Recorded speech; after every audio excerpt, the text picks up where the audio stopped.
जिस्म की भूख पार्ट 2। अगर तुम्हें मुझ पर शक है तो राजेंद्र का घर आना जाना बंद करा दो, लेकिन उसके बाद तुम दोनों की दोस्ती में दरार पड़ जाएगी। वह हमारी आर्थिक मदद करना बंद कर देगा। अनिल ने राजेंद्र और मीना को रंगे हाथों तो पकड़ा नहीं था, इसलिए उसने मीना की बात पर यकीन कर लिया, लेकिन मन का शक फिर भी नहीं गया। इसलिए वह राजेंद्र और मीना पर नजर रखने लगा। एक दिन राजेंद्र आढ़त पर नहीं आया तो अनिल को शक हुआ। दोपहर को वह घर पहुंचा तो उसके मकान का दरवाजा बंद था और अंदर से मीना और राजेंद्र के हंसने की आवाजें आ रही थी। अनिल ने खिड़की के छेद से अंदर झांक कर देखा तो मीना और राजेंद्र एक दूसरे में समाये हुए थे। अनिल सीधे शराब के ठेके पर पहुंचा और जमकर शराब पी। इसके बाद घर लौटा और दरवाजा पीटने लगा। कुछ देर बाद मीना ने दरवाजा खोला तो राजेंद्र कमरे में बैठा था। उसने राजेंद्र को 2 तमाचे मारकर बेइज्जत करके घर से भगा दिया। इसके बाद मीना की जमकर पिटाई की। मीना ने अपनी गलती मानते हुए अनिल के पैर पकड़कर माफी मांग ली और आइंदा इस तरह की गलती न करने की कसम खाई। अनिल उसे माफ करने को तैयार नहीं था, लेकिन मासूम बेटी की वजह से अनिल ने मीना को माफ कर दिया। इसके बाद कुछ दिनों तक अनिल मीना से नाराज रहा, लेकिन धीरे धीरे मीना ने प्यार से उसकी नाराजगी दूर कर दी। अनिल को लगा कि मीना राजेंद्र को भूल चुकी है, लेकिन यह उसका भ्रम था। मीना ने मन ही मन कुछ दिनों के लिए समझौता कर लिया था। अनिल के प्रति यह उसका प्यार नाटक था, जबकि उसके दिलो दिमाग में राजेंद्र ही बसता था। उधर अनिल द्वारा अपमानित कर घर से निकाल दिए जाने पर राजेंद्र के मन में नफरत की आग सुलग रही थी। उनकी दोस्ती में भी दरार पड़ चुकी थी। आमना सामना होने पर दोनों एक दूसरे से मुंह फेर लेते थे। मीना से जुदा होना राजेंद्र के लिए किसी सजा से कम नहीं था। मीना के बगैर उसे चैन नहीं मिल रहा था। अनिल ने मीना को मोबाइल तोड़ दिया था, इसलिए उसकी बात भी नहीं हो पाती थी। दिन बीतने के बाद साथ मीना से न मिल पाने से उसकी तड़प बढ़ती जा रही थी। आखिर एक दिन जब उसे पता चला कि अनिल बाहर गया है तो वह मीना के घर जा पहुंचा। मीना उसे देखकर उसके गले लग गई। उस दिन दोनों ने जमकर मौज की, लेकिन राजेंद्र घर के बाहर निकलने लगा तो पड़ोसी राजे ने उसे देख लिया। अगले दिन अनिल वापस आया तो राजे ने उसे राजेंद्र के आने की बात बता दी। अनिल को गुस्सा तो बहुत आया, लेकिन वह चुप रहा। उसे लगा कि जब तक राजेंद्र जिंदा है तब तक वह उसकी इसलिए इज्जत बचाने के लिए उसने अपने दोस्त की हत्या की योजना बना डाली। उसने मीना को उसके मायके दिव्यापुर भेज दिया। उसने उसे भनक तक नहीं लगने दी थी कि उसके मन में क्या चल रहा है।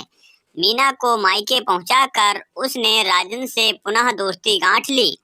राजेंद्र तो यही चाहता था, क्योंकि दोस्ती की आड़ में ही उसने मीना को अपनी बनाया था। एक बार फिर दोनों की महफिल जमने लगी। एक दिन शराब पीते हुए राजेंद्र ने कहा, अनिल भाई, तुमने मीना भाभी को मायके क्यों पहुंचा दिया? उसके बिना अच्छा नहीं लगता मुझे। आश्चर्य इस बात का है कि उसके बिना तुम्हारी रातें कैसी कटती हैं।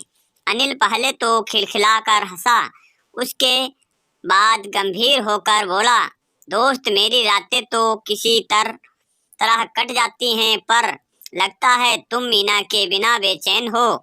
खैर, तुम कहते हो तो मीना को 2-4 दिनों में ले आता हूँ। अनिल को लगा कि राजेंद्र को उसकी दोस्ती पर पूरा भरोसा हो गया है, इसलिए उसने राजेंद्र को ठिकाने लगाने की तैयारी कर ली। उसने राजेंद्र से कहा कि वह भी उसके साथ मीना को लाने चले, वह उसे देखकर खुश हो जाएगी।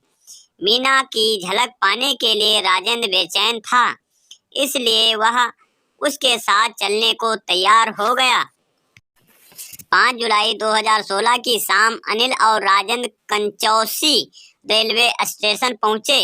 वहां पता चला कि इटावा जाने वाली इंटरसिटी ट्रेन 2 घंटे से अधिक लेट है, इसलिए दोनों ने दिव्यापुर मीना के मायके जाने का विचार त्याग दिया। इसके बाद दोनों शराब के ठेके पर पहुंचे और शराब की बोतल, पानी के पाउच और गिलास लेकर कस्बे से बाहर पक्के तालाब के पास जा पहुंचे। वहीं दोनों ने जमकर शराब पी। अनिल ने जानबूझकर राजेंद्र को कुछ ज्यादा शराब पिला दी, जिससे वह काफी नशे में हो गया।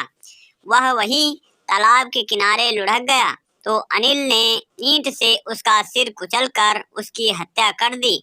राजेंद्र की हत्या करके अनिल ने उसके सारे कपड़े उतार लिए और खून सनी ईंट के साथ उन्हें तालाब से कुछ दूर झाड़ियों में छिपा दिया।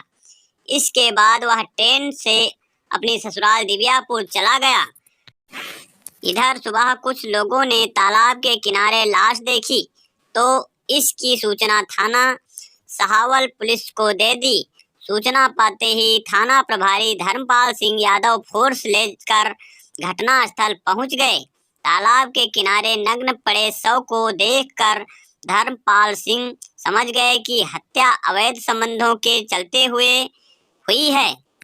लाश की शिनाख्त में पुलिस को कोई परेशानी नहीं हुई। मृतक का नाम राजेंद्र था और वह राम बाबू की आढ़त पर मुनीम था। आड़तिया राम बाबू को बुलाकर राजेंद्र के शव की पहचान कराई गई। उसके पास राजेंद्र के पिता राम किशन का मोबाइल नंबर था। धर्मपाल सिंह ने उसी नंबर पर राजेंद्र की हत्या की सूचना दे दी। घटनास्थल पर बेटे की लाश देखकर राम किशन फपक कर रो पड़ा। लाश पोस्टमार्टम के लिए भेज दी गई। धर्मपाल सिंह ने जांच शुरू की तो पता चला कि मृतक राजेंद्र कंचौसी कस्बा के कंचन नगर में किराए के कमरे में रहता था। उसकी दोस्ती सामने रहने वाले अनिल से थी, जो उसी के साथ काम करता था। राजेंद्र का आना जाना अनिल के घर भी था। उसके और अनिल की पत्नी मीना के बीच मधुर संबंध भी थे। अनिल जांच के घेरे में आया तो धर्मपाल सिंह ने उस पर शिकंजा कसा। उससे राजेंद्र की हत्या के संबंध में पूछताछ की गई तो पहले वह साफ मुकर गया, लेकिन जब पुलिस ने सख्ती से पूछताछ की तो वह टूट गया।